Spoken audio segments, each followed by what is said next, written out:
Rock Duck. Exciting news, my friends. Savatage will play a rare concert at the 2025 edition of Brazil's Monster of Rock Festival, set to take place on April 19th, 2025 in Sao Paulo. Joining them on the bill will be Scorpions, Judas Priest, Europe, Queensryche, Opeth, and Stradivarius. According to the festival's official website, Savatage's lineup for the 2025 performance will consist of Johnny Lee Middleton on bass, Chris Caffrey on guitar, Al Pitrelli on guitar, Jeff Plate on drums, and Zach Stevens on lead vocals. Zach joined Savatage in 1992 as the replacement for the band's founding vocalist, Jon Oliva. Zach sang on 4 albums with the band: Edge of Thorns in 1993, Handful of Rain in 1994, Dead Winter Dead in 1995, and The Wake of Magellan in 1997, before departing in 2000, allowing Jon to return. Both Jon and Zach took part in Savatage's 2015 performance at Wacken Open Air, which marked the band's first and only so far appearance on stage since they went on hiatus back in 2002. Savatage's last album, released, Poets and Madmen, in 2001, was highlighted by Jon Oliva's return as lead vocalist, replacing Zach, who left the band citing family reasons, and the departure of guitarist Al Pitrelli, who accepted an offer to join Megadeth in 2000. Pitrelli did record solos for some songs prior to his departure. Another very limited U.S. tour followed, supported by Fate's Warning in the early shows, and then Nevermore for the remainder. Around this time, Jon chose Zach's replacement in the form of Damon Jania, Diet of Worms fame. Damon performed Zach's parts on tour, with Jon having an increased vocal role in proceedings. In September 2021, Jon Oliva was arrested on the west central coast of Florida for driving under the influence, as well as possession of a controlled substance.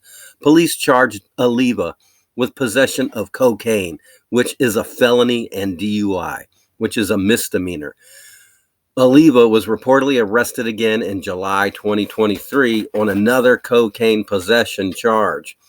Back in 2016, Jon announced on social media that he suffered a stroke in April that year. At the time, he said it was not as serious as it could have been, but it did leave me with some physical recovery challenges often associated with strokes. Despite his health issues, Jon Oliva said that he didn't regret the way he had lived his life. He wrote, "I lived a rock and roll fantasy lifestyle since I was 18. It's all I knew, and I enjoyed the ride very much. But there comes a time in everyone's life where you have to step back and make some life-changing decisions, which I have." Shortly after Savatage's reunion performance at the 2015 Wacken Open Air Festival in Wacken, Germany, Jon Oliva claimed that he felt better than he had in 20 years because he had stopped drinking and eating in preparation for the concert. He explained, "It's my voice that's freaking me out, man, because even when I was in my 20s and 30s doing songs like 24 hours ago were always really hard to do. And of course, I didn't realize that it was all the drugs and alcohol I was doing.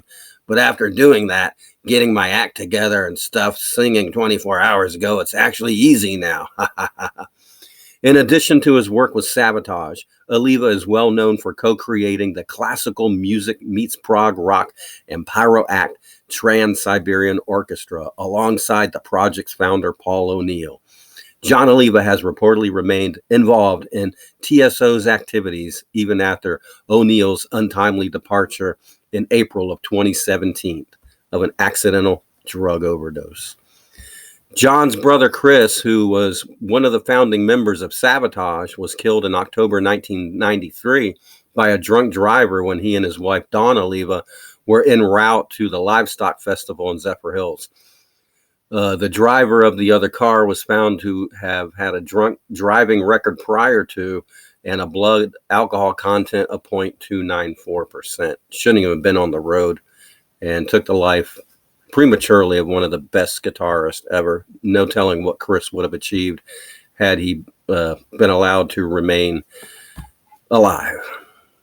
All right, guys. Well, you heard it here. This was an article on Blabbermouth. You're free to go on Blabbermouth and check it out and read it for yourself.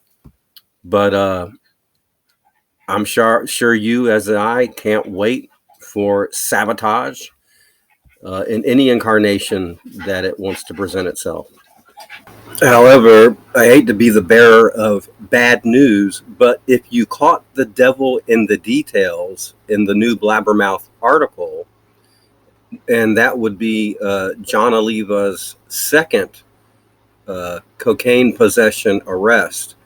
And in Florida, that's a third-degree felony. Automatically lose your driver's license for 2 years. It may have mandatory jail time, depending on, I'm not sure where the case is. I'm going to try to look up the case file and see where we can get with that. But either way, he's going to be on major probation for probably like 5 years, where he won't be able to leave the county, much less probably the state. Definitely not the state, maybe the county, but John Oliva is not going anywhere anytime soon. Hence the lineup. And obviously Doc Wackles was absent from that lineup as well. So will they be performing new material or not? Well, it is interesting that the concert falls in April, right before Chris Oliva's birthday, and he did want to release Curtain Call on Chris Oliva's birthday, so maybe this one-off concert would be that to get the ball rolling. Maybe not. We have to wait and see. Only time will tell. But anyway, that's all I've got today. Thanks for listening to Rock Duck Radio. We try to stay on top of all Savatage information. And as soon as I can get more to you, I will. Please like and subscribe if you haven't already. And if you go to my channel, go where the videos are. And don't just type in Savatage. Type in John Oliva, because you'll get more videos that I was not able to label as Savatage, obviously, because he's done so many side projects and other things. But if you're interested in obscure Savatage and rare John Oliva, then definitely go to my channel, go to videos, type in either Savatage or John Oliva or both. Also, I posted an entire album. Everyone says that there was supposed to be a Savatage album in 2024 in April on Chris's birthday. Well, guess what? There is. It's called Savatage Rare and Raw.